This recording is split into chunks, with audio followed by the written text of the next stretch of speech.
I'd done maybe 7 days on the trot, working 12-hour days, and my daughter is at home crying every day when I leave, going, I don't want you to go to work, Daddy. And I'm like, this is breaking my heart. Surely there's something else I can be doing.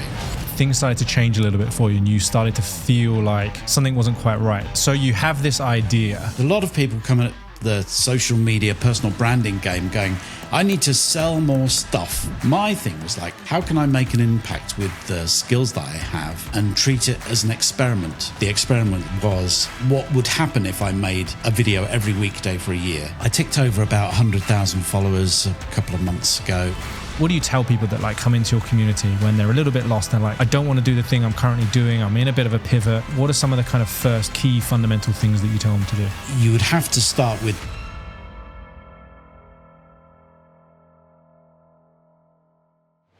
imagine being behind the camera at some of the world's most iconic events, from Glastonbury through to Usain Bolt breaking world records. Well, that's the life that my guest today, Chris Goor, actually had. But he felt like something was missing. He felt like there was a lack of purpose in his work, and he decided to make a transition. Today's episode is all about finding purpose and how to transition out of a business or a role that you feel isn't serving you. I really think you will love this episode, even if you feel like you found a sense of purpose in your work. As always, if you enjoy it, don't forget, hit that subscribe button and share it with a friend. Chris, what would you say are some of your favorite projects that you've worked on over the last 20 years as a camera operator? The best things I work on are the iconic moments in broadcasting in the UK, like Glastonbury, the pyramid stage there. That's sort of the pinnacle of my career, I suppose, when you look out at a crowd of 200,000 people and you're stood right at the front, right next to the artist. I mean, you can't get much better than that. Absolutely. And you've also done quite a lot of stuff with the royal family. I know you've done a lot of work with the BBC. What other kind of iconic moments stick out in your mind? When I was staff at the BBC, I went to multiple Olympic Games. So I saw Usain Bolt break the 100-meter record in Beijing, and I was stood right next to the finish line. I've done 2 or 3, maybe 3 royal weddings, a few funerals, the BBC proms. And then when I was staff, I also did like golf, football, horse racing, you name it. I've probably shot it at some point. So you've been witness to a lot of the iconic moments that we all remember throughout history. Basically, you've kind of either been at the other side of the camera or you've been there witnessing it, kind of directing people and telling them what to do. So you're working on all these cool things, which from the outside sounds amazing. But I think it was about 2 years ago, things started to change a little bit for you and you started to feel like something wasn't quite right. So can you just kind of like take us back to that moment? Like what was actually happening for you? I sort of wanted to make a change. It was because I've seen lots of people in my industry come and go, and what we shoot is very like transitory. Like once it's done, it's gone. And for that weekend at Glastonbury, like the shots are really important and it's amazing, but 2 weeks later, it's all forgotten about. And I thought I wanted to do something that made a bit more of an impact. And at the same time, I was trying to have more holiday time with my young daughter, who's now 8, and found that with the cost of living, I would have to go out and work more in TV to get more money to do the family time, the holidays that I wanted. And I was like, I don't want this. I want to do something where I can, in one hand, help people, and on the other hand, have more time and freedom to actually go out and enjoy time with my family. Yeah, it's so common. Like I hear this in a lot of creative disciplines that I work with, from sort of branding, studio, animation, doesn't really matter what it is. There's these big common themes. One is around purpose and actually feeling like you're making a difference. And that's definitely part of my story. So I totally resonate with that. And then the other thing is this idea that in order to earn more money, we have to work harder, essentially. We have to sacrifice a lot in terms of family time, in terms of even just our energy, right? It's like we've almost tied how much we earn to how much time and energy and effort we put in.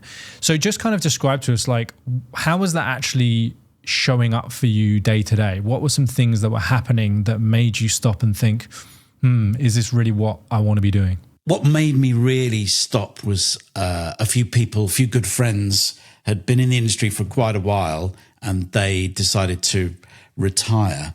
And I was looking at their legacy, what they had at the end of it, and there wasn't really much left over. I sort of felt that if I'd carried on, I could have happily retired. No one would have known who I was, and the impact in the world would have been sort of negligible. I thought maybe the skills that I have, surely I could put them to a bigger use so I can actually affect change in the world a little bit rather than just be sort of chewing gum for the eyes that I've created. I just wanted to have a bigger impact. Yeah. Would you say that was like the main driver for you, the impact over the kind of time freedom? I know that was important, but if you just had to say this was the one thing that I really felt was missing. I think purpose. Yeah, because I'm an ethical kind of guy, and TV is not so ethical in the way that it's run, because everything is down to budgets, and shows that you used to do maybe 20 years ago don't get commissioned anymore. And it's a real shifting landscape, like a lot of business. Like what you did 5 years ago isn't the same as what you do now. And in TV, there's like seismic shifts happening. So I thought there must be some way of using the skills that I have to do something a bit bigger. Yeah. And I know I've been there personally, and I think people listening have either been there or are maybe there right now. And so for many people, I think it shows up as a kind of niggling feeling at first, and then it grows and it grows and it grows. Do you remember, was there a turning point for you? Was there something that kind of pushed you over the edge where you made that internal commitment that you were actually going to do something else? The TV world that I live in is ups and downs. So in the winter, it's relatively quiet, and like the most TV that gets made is like football matches, and they're all weekends. And in the summer, that's festival season. So we have Glastonbury, Trooping the Colour, and Reading Festival, and the proms. And that's a big chunk of work that I would normally do. But that's at the exact moment when my daughter is off school. So the time when I can be making hay is the time when I should be spending time with her. I think I'd done maybe 7 days on the trot, working 12-hour days, and my daughter is at home crying every day when I leave, going, "I don't want you to go to work, Daddy." And I'm like, this is not good. This is breaking my heart. Surely there's something else I can be doing. So, yeah. And I only had a certain amount of time when my daughter's going to be a child where I can actually spend that quality time. So it's like, yeah, I think I need to do something. Yeah, absolutely. And so you have this idea. How does the idea start? Like, talk to me about the seed of the idea. I came at it from a different angle from a lot of people, because a lot of people come at the social media personal branding game going, I need to sell more stuff, need to make more money and do this thing. My thing was like, how can I make an impact with the skills that I have and treat it as an experiment? What would happen if I posted every weekday for a year? That's where it started. And then there was no real plan of how I'm going to monetize things. But as I coach people through this in my community, it's like there's a lot of people who turn up going, I need to make money tomorrow. And I'm like trying to tell the world that you just need to start experimenting, and the money will turn up like a long way down the line. But if you turn up going, I want this transactional thing of going, I want money tomorrow and I need it, that's when you don't really make the content that really resonates with people. Yeah. Okay, cool. So before we get into the strategy piece, because I think this is where a lot of people are going to be like, okay, Chris, like tell me how to make this transition. And I think ultimately that's what we're talking about today, which is when you're going down a path and you feel like it's not quite the path for you anymore, or there are some things missing, which in your case was this sense of purpose, sense of impact, this time that was lacking for you spending with your family, with your daughter in particular. And then, okay, how do we actually make a change? And I think a big part of it is the courage to actually do that, which I want to get into. But can you just paint us a picture of where you are today, just so that people can kind of get that contrast? So today I ticked over about 100,000 followers a couple of months ago on social media, and more than the numbers, my feed is awash with people just going, I really needed to hear this. Thank you so much for this. And it's all like giving out free advice and free help to help people actually get going. And I think in amongst that, that is enough of a win for me now, having built that following, and I see how that momentum shifts. But obviously when you start off with 0 followers on all platforms, then that impact or just helping someone in their life just doesn't exist. It's just that having that experimental mindset has been amazing. And everything is like that snowball. It's just like at the start, you're pushing a snowball and it's tiny, but it gets so much easier further down the line. And it's a wonderful place to be. And my feelings on it was, in the first year, I was just going to just experiment and mess around, see what happened. The second year, I might try and monetize something. And the third year is like, let's try and turn it into more of a main hustle kind of thing. So it was a very broad brushstrokes of what I wanted. And now I'm on the path. I'm not one of the richest people in the world, but the following that I've built is now paying our mortgage and is turning into our main income. But it's a magical place to be. Yeah, absolutely. And just like in layman's terms, what are you actually teaching people how to do? What is your social media all about? It's about helping people who have years of experience take that experience online and help other people and monetize it in some way. So, do you think that's where the world is going? If you think about the creative disciplines that we have, video production, animation, design, branding, etc., do you think the world is moving towards people helping people, i.e. being teachers, coaches, and consultants? Because it seems like that wave is huge now. Or do you think there is still a place for the delivery of those services? I think there's still definitely a place for the delivery of them, but you need to embody more to get people to like get you to deliver them. Because I see so many people turn up to my front door online and just go, well, I could just get ChatGPT to do everything. And that could do that will write my copy now. And next year it might be able to design my stuff. But really, I'm all about organic. Like I want a person to make some content for another person and make a connection with that. But I think that is going to be the next big superpower, that if you build your personal brand and just leverage what's in your head, because it's all about like that two-way conversation. I mean, there's so much AI slop floating around. Just having a real connection to someone who's spent 10 years in the industry, in whatever that is just a remarkable thing, I think. So it sounds like really for you, it's about that human connection, and it's about not necessarily just about teaching. It's about the way that you approach that from a kind of human to human. Can I pass you some of my knowledge in the process of actually doing this thing? Yeah, definitely. And it's about empowering people. I mean, there's so many people who are like me, like 5 years ago, who are top of their game, but are completely invisible online.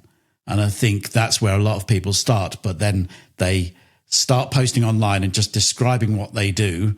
And then after 20 posts, they go, well, I haven't got much traction, because they're just saying, here's a thing. Do you want to buy this thing? Well, when you post online for a long time, that connection is so much deeper and you learn so much more about yourself by doing it. Yeah, absolutely. What I'd really like to dig down into is now people have the context in terms of where you were. And I know a lot of people will resonate with this, because there's a lot of people that I speak to who objectively look very successful. Like, oh, here's me on my Instagram. Like, we just got off filming the Pyramid stage, Dua Lipa playing at Glastonbury or whatever. And everyone's like, oh my God, I want to be Chris. But then like behind the scenes, Chris is going, oh, I've got no time for my family. And oh God, I feel like this sense of lack of purpose or unfulfillment. So you've got this idea like, there must be a way to take all of my skills and everything that I've done in the last 20 years and help more people. What is the next step from there? Because I think that's where a lot of people get stuck. The experiment was the biggest thing that I did, because just by putting it out into the universe, I'm just going to turn up and like the experiment was what would happen if I made a video every weekday for a year without any expectations of going, this is going to be the monetary thing down the end of the line. I'm going to build this community.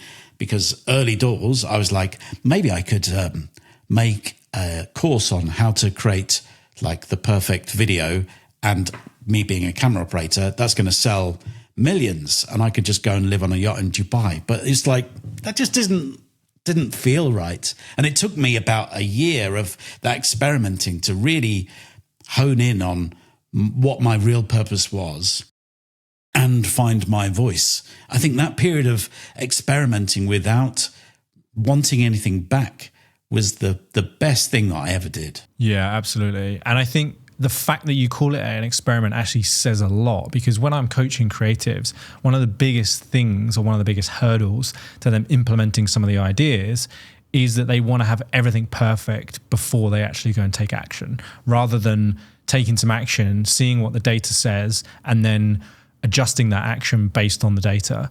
So did you just start with like a seed of an idea? Like, did you just say, I'm going to post a video a day, but it's going to just be like me cooking in the kitchen? Or did you know kind of what you wanted to be, the videos to be about?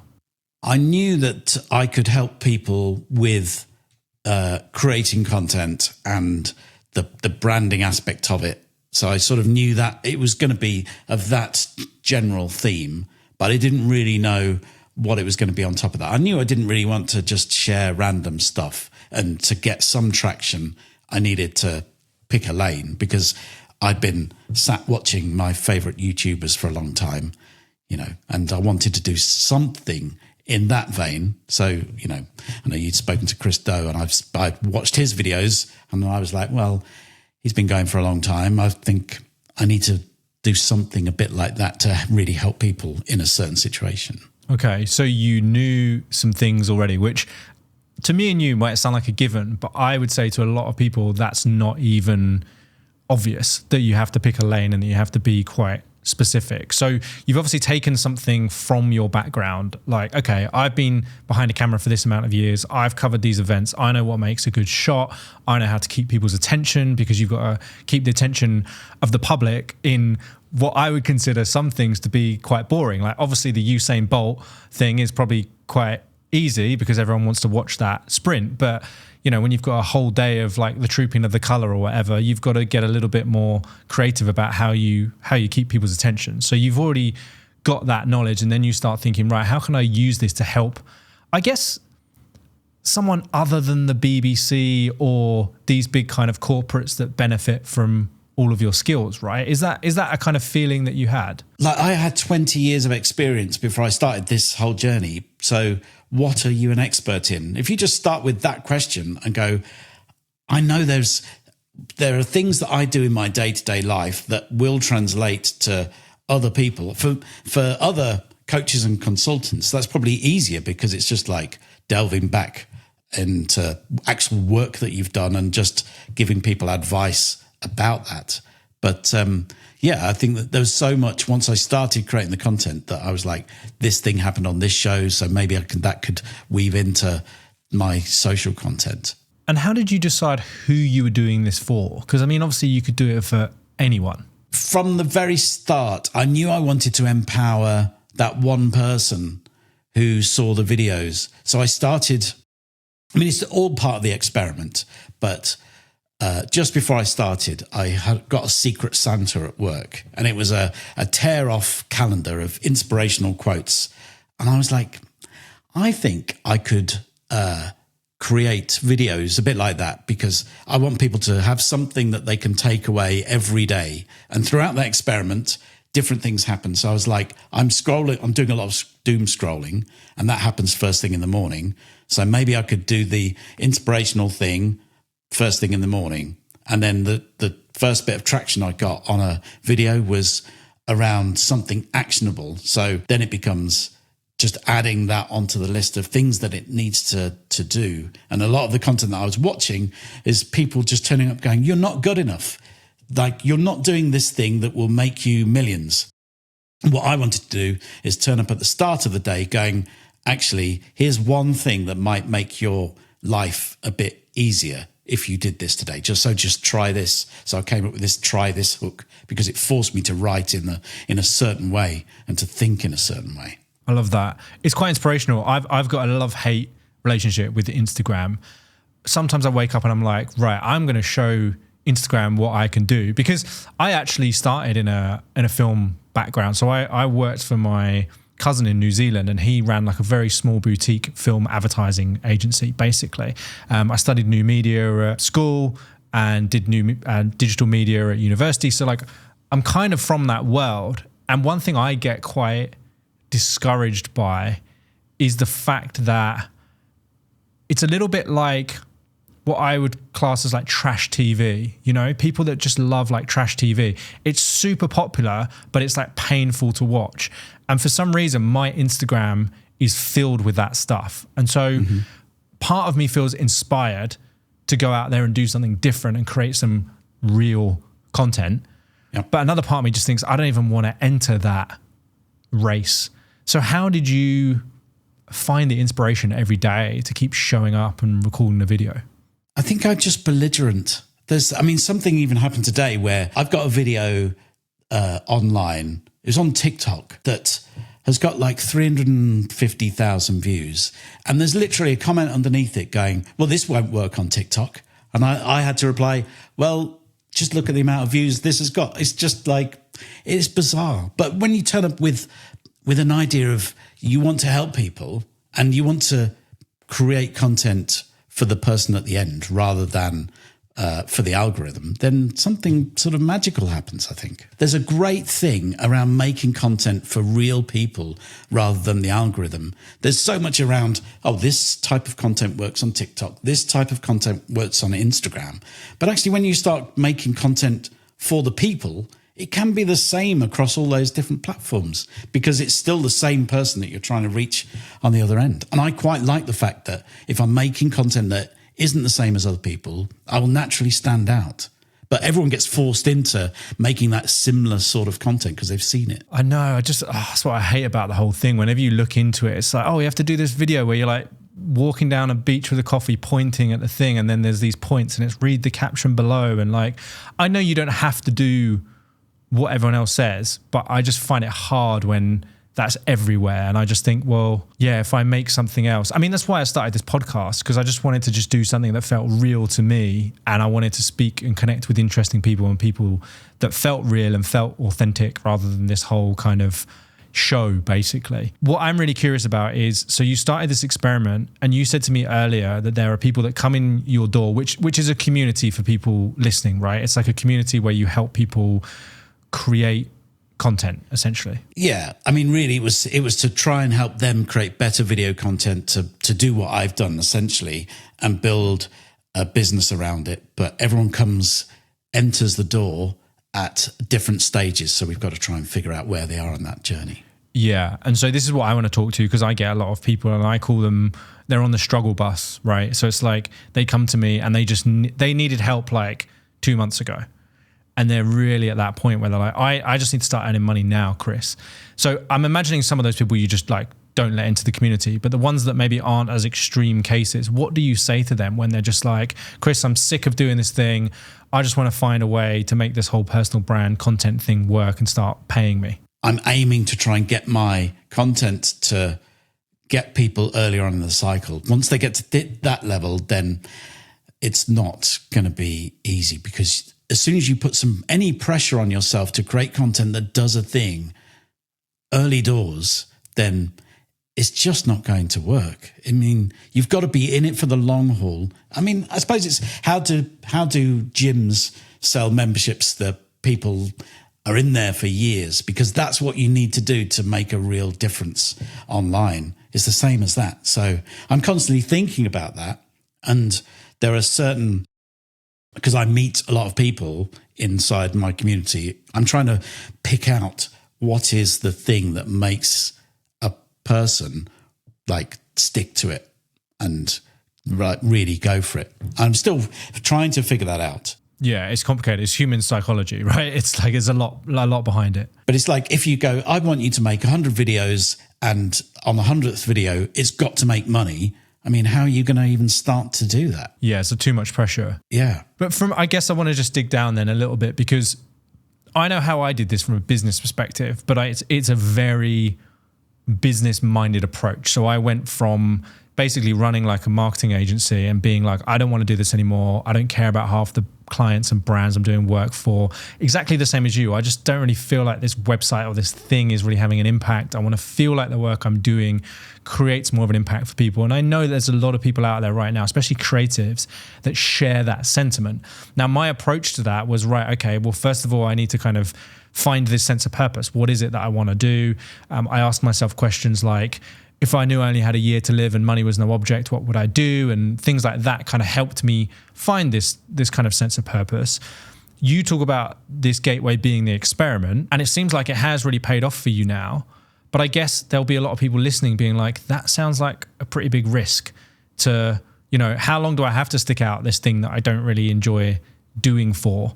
And, where's the real payoff? The payoff comes quite early doors if you really imagine the type of person that you want to help and you create content that helps them. I think it's starting from the audience's perspective, because when I really found my voice, maybe about a year or so into it, I was like, this is my purpose, that I want to help another family have an extra holiday every year.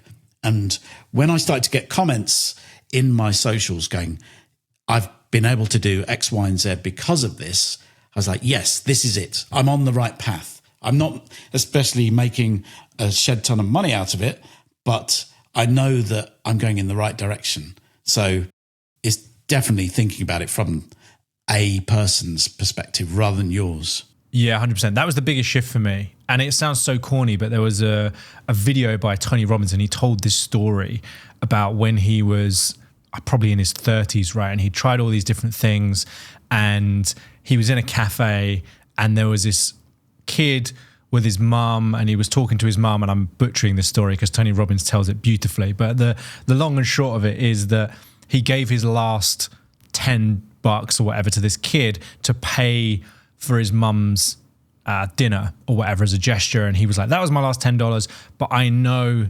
the secret, his whole thing is like, the secret to living is giving, right? It's about giving and it's about impact. And from an American perspective, sometimes it sounds quite corny, and the way people phrase that, it sounds quite corny. But when he told this story, and then the end of the story is that he comes back and he finds a check in the mail. This is back in the 80s. And it's a check for one of the coaching sessions that he'd done that he thought he wasn't going to get paid for. And it was like his month's rent or whatever. And he was like, for me, that was the sign from the universe that life is about giving. And that's when you get this whole kind of feeling of fulfillment. And I remember that for me, I was like, asked the same question that you asked basically, which was like, not necessarily what I'm an expert in, but who do I really want to help? And like, what problems do I want to solve? And so I actually did a life coaching degree to start with, because for me, I was like, that's the thing that changed my life, and I want to give that gift to other people. And I remember like one of my first sessions doing that. And in that 60-minute session, I felt more fulfilled and lit up and energized than I'd felt the whole like last 4 or 5 years in my business. And I don't even know if I got paid for it. I think it was like one I was doing for free to build case studies or whatever. So I think the purpose piece, I think most people listening who have had some kind of career, and especially if they already own their own business, I think when they can back themselves a bit more, like if I get this purpose bit right, then the money will follow, because when I have that energy and when I have that way of being that I bring into the world, eventually I will just find ways to monetize this. But right now, the core driver is purpose. Yeah, I think that is such a key thing. But I didn't really find my full purpose until a year of posting and just doing some experimenting and seeing what felt right.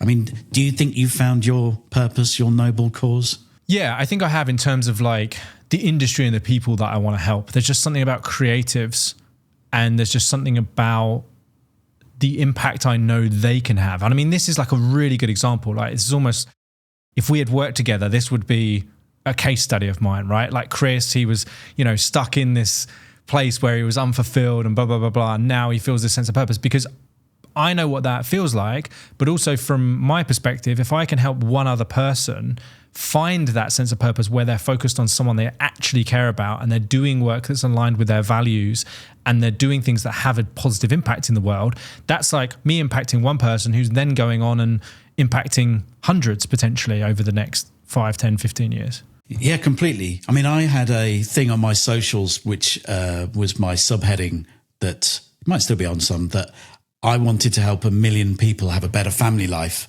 And people would ask me about the number. Because I came up with a number because if I helped one person, they could help another 10,000, 100,000. So to get to that helping 1 million people is actually quite small when you start to think about it. Yeah. Well, you only really need to help 10 people grow their Instagram followings to 100,000, right? Yeah. Yeah. As long as they're all doing things to help other people. Yeah. Yeah, absolutely. Yeah. It's all good. Okay, cool. So I think the big part of your story is the experiment, but you also have said now that this purpose and the way you feel is also allowing you to pay your mortgage. So just talk us a little bit through that process of going, okay, I am growing on social, people are engaging with my content, which is great, but likes and comments don't pay mortgages. So how did you make that transition? A lot of failed experiments. Initially, I was like, okay, let's make some courses. So there's a course around how to do the perfect video call setup. And I was like, that's going to be the thing because that's really easy. And step one, get a shit ton of plants. Yeah, exactly. Yeah. But you have to, you still tried to push people down the funnel of stuff. And it didn't really feel like fulfilling at all. And I felt that every time I had a conversation, even online, even in the comments, that's where I started to feel lit up. So then I was like, I think we should start a community. So that's when I got a beta group of people and we just ran a little community of maybe 20 people of business owners. And we just tested out a weekly meeting and see what they needed. So that was in the June. And in the December last year, so December 2024, we launched our community in a Black Friday offer kind of thing, like £30 a month, like low ticket, just to see what would happen, just to extend the test. So everything has been testing something. Okay, that course didn't work. Okay, I think community sounds better because it's going to be more fulfilling. Okay, let's test that. Okay, let's test a paid version of that. So it's just continuing that experiment. And now we're seeing people who have been in the community make a difference to their lives. Like even people who aren't necessarily the perfect influencers. There's like a boxing coach who really is not the person that someone would put on TV because he's not that straight, charismatic, hey, let's do this. But he's so authentic. He's getting so much reach. He is amazing. And just seeing people transform in front of our eyes is the biggest thing. And now our social media is being fed back from the people in the studio. So we know which people we want to target who can have the biggest change and the biggest impact in the world. And I think that's just amazing. And if I can continue the experiment for another 10 years, I don't know where that's going to end up. Yeah, that's so cool, man. I almost want to title this episode something like How to Experiment Your Way to Success. Yeah, that sounds great. Yeah. I mean, the thing is, so many people are being sold one version of events. It's like you need to do this funnel and you ram people down it and then out the end you'll get some cash. But just doing it the other way around, just experimenting, like even the landing page for our community in the past year, we've probably changed it 10 times until we're happy with it. And it's just being that malleable to go, no, I'm going to change that now. And I've seen a lot of people just stop because they're not willing to change. They're not willing to go, no, that didn't work. I'll do this thing over here. Most people, especially on social media, go, that didn't work. I will stop. And that's the biggest thing you can do is just keep going and treat it as an experiment. If there's somebody listening who really struggles with this and they are the ultimate perfectionist and they hate anything going out unless it's perfect, what are some of the key messages, or what are some of the key things that you want to get into their head to help them move from this kind of fixed perfectionist mindset into an experimental mindset? The biggest performing posts that I've had on Instagram and TikTok are the ones which I've spent no time at all. They're also the ones where I've gone, I'm not sure if I should put this out because it's a bit rubbish. And the ones that I've put so much time and effort in and polished them and done all loads of pre-production, post-production, all this kind of stuff, not done a thing. The more I've tried, the worse it's got. And the more from myself it's been, the better the posts have performed. But it's not about one single post. It's about the overall picture, because each tiny social media video, I mean, I've done it in short form, which is probably the hardest thing in the world. But every one of those posts is just a tiny part of a huge mosaic. So people, when they get in touch with you, they could have seen 700 videos of mine. They know exactly who I am. There's no surprises when you book a call or try and work with me, because like I'm completely myself on all these videos, and I try and leave in if I mess up a line. It doesn't really matter. It might be one word just doesn't work. Or there's a video where I walked out of my house and I changed the front of the house to be a castle, and in one shot I had my socks on, and I turned out to get out the door and I suddenly had my shoes on. But things like that are things that people can comment on. It doesn't matter. And barely anyone notices. But there is a million people giving you advice going, well, this needs to be perfect. It surely doesn't. What do you tell yourself in your head when something doesn't work? Like, what is your internal dialogue? Because I put out so much, it doesn't matter really. Because it's built on a strong foundation of that purpose, that if one thing doesn't hit, it doesn't really matter. And what I've learned from posting on all platforms, I do things that are completely wrong in many people's eyes. I put the same content out on all platforms, and the algorithms will wake up at different times. So on TikTok, I'd got like 20,000 followers, whilst Instagram, I had 2,000. And a lot of people, if they hadn't treated it like an experiment, would have gone, well, Instagram's not working, I'll stop.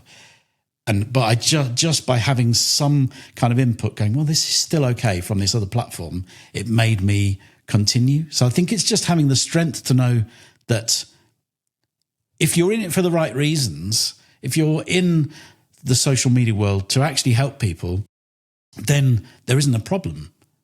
If you are in it to just game the system and get more people to buy this thing, then that's where things are going to fall down. Because I can stand behind my content and I can be passionate about it.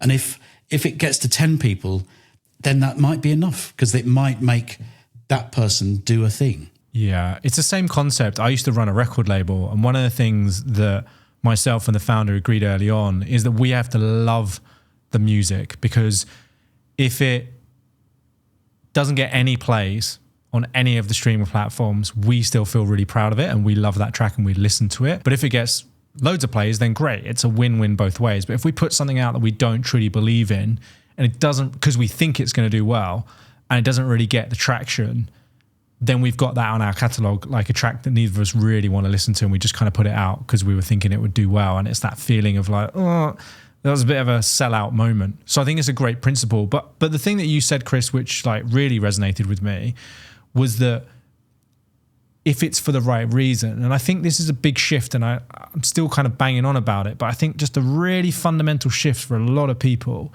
is taking the focus off of themselves and putting it onto somebody they want to help. And that was just like the biggest shift for me. Like when I was thinking about creating, when I was thinking about speaking on stage, when I was thinking about doing anything, it was like, this isn't for me and this isn't about me. This is about the person that I want to reach. And even if I stand up on that stage and only one person resonates with this story, I've reached that one person. I've got that person to go away and think about their life in a slightly different way. Yeah, exactly. And the one trick that you can do about that is make content for you 5 years ago. That's a good starting point. And also once you get into a point of creating a lot of content, it feels more like a game and feels like play. Once it feels like play, then you can create stuff that is like really interesting and exciting. When you get into a system of like, it needs to be this many lines, it needs to do this, you're so bound up in it. I have such a lovely sense of freedom of going, I'm just going to make this and it'll be fine. Let's just have a play. And the people who follow me now know my sense of humor, and we can sort of just have fun together rather than it being, I must do this, being so rigid. I just love the fact that I've grown so much as a person by just creating different content and just doing something for other people. That was one of the things that Christo said to me, was like it's a journey. It's like a personal development journey, creating content, which I kind of get. I don't think I'm quite there yet. I don't think I'm quite at the stage where I'm putting out content with the same level of volume as like someone like you or Chris, but also within the same intent. Like, I really enjoy this podcast. This is kind of my little thing that I just do because I love it. I get to meet interesting people. When I do solo episodes, I really am just like talking to one person. And when I get messages or comments on YouTube that say, oh my God, this episode or this little thing made me think totally differently about this, it's the same feeling that you just described when you're like, oh, I actually just made a difference to that person's life, basically. Where do people start? Like, if they're on this journey and they're maybe a little bit further back, like maybe not you 5 years ago, but you 2 or 3 years ago, apart from the kind of experimenting thing, what do you tell people that like come into your community when they're a little bit lost and they're like, Chris, I know I want to start making content. I don't want to do the thing I'm currently doing. I'm in a bit of a pivot. What are some of the kind of first key fundamental things that you tell them to do? I think you would have to start with knowing roughly who you want to try and help. And then you have to set an output goal. It's not about any other metrics, because a lot of people look at the metrics going, well, this video didn't do much. You've got to get to that first 100 videos or just like commit to yourself. Like, I made the stupid commitment of every weekday for a year, and that just came out of absolute nowhere. But if I hadn't done that, if you look, my videos are still on there, so you can see the performance of them. If I hadn't made that commitment, then I wouldn't have carried on, I don't think. And it's just by being belligerent. It's like, how do you become fit? It's exactly the same thing. You've got to go, I'm going to go to the gym every weekday for a year, and that same thing will happen. It's just that personal commitment to yourself that you're going to do something without that end goal, that big end goal in place. You've just got to go, right, I'm going to try this thing and I'm going to try and help these people. And that can be pretty vague, but just turn up and go, I'm going to do 3 posts a week and I'll just get them out no matter what. It'll be fine, because I can get posts out. There was a video that I did the other day after a 15-hour day at TV work, and I still managed to get something out. And that went, had 20,000 views or something. It is possible. Just loosen up and just allow yourself just to experiment. Because the good thing, if you're early doors in this, no one's going to see it. If it's rubbish, the algorithms are programmed not to show it to anyone. So it doesn't matter if it's rubbish. You just got to get that muscle working, because you will learn so much about you if you put in the reps. If you put 1 video out a week, then you're not going to learn a lot. If you put out 5 or 6, then at the end of that year, you're going to know so much about yourself. Yeah. I did Project 365 once, which was with photography, a photo every day for a year. And that was hard, man. That was like, that really pushed the boundaries for me of photography, where you haven't really been out, or it's the weather's terrible and you're kind of stuck in your apartment. You're like, I feel like I've photographed everything in this apartment. Like, what else is there to photograph? And it makes you get really creative. Just kind of lastly, if people are doing this and maybe they've been doing it for a while already and they're putting out posts on, let's say LinkedIn. I know your kind of area of expertise in terms of following and reach and everything is more Instagram and TikTok. But let's say people are kind of putting content out and they've been doing it for a while, but nothing's really happening. I'm sure you have people in your community where that happens. What do you tell them? What do you look for? I would ask yourself why you're putting that content out, and being really honest with yourself. Like, the question that I ask on every post as a viewer, if I was coming at your post from a viewer, is, and why should I give a shit? Because there's, on LinkedIn especially, there's so many posts, not necessarily videos, but there's so many things of some people in front of a banner stand going, it was so nice to see Nigel at something. And as a viewer, I'm going, and why should I give a shit? Yeah. But if or you who the turn fuck up, is Nigel? Yeah. yeah, exactly. It's just bananas. But if you turn up and go, I'm going to make this content for you, and I know you're going to find some value out of it, that is such a wonderful place to be. Even if that's the place where you start and just see those tiny green shoots, just sow some seeds of joy rather than I'm not here to like promote myself. I'm here to help you do something a bit better today. I love that, man. Dude, thank you so much for being a guest today. Where can people find out more about you and your community if they want to join, if they want to get help creating content? I'm on all social platforms at the Chris Goor. So just head on to any of those and it's all linked from there.